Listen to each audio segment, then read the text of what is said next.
Today I'm making fried cinnamon sugar donuts. First on my cutting board I have some pizza dough and I'm going to cut the pizza dough into 16 pieces.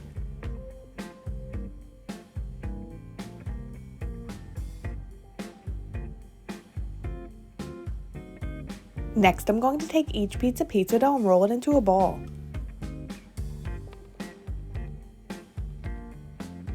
Next I have a pot on medium heat with some vegetable oil in it. I'm going to add a few pieces of the pizza dough and let it cook for a few minutes.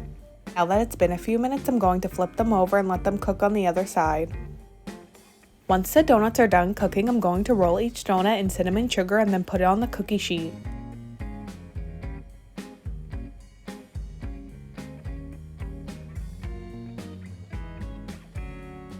Then I'm just going to repeat the process with the rest of the donuts.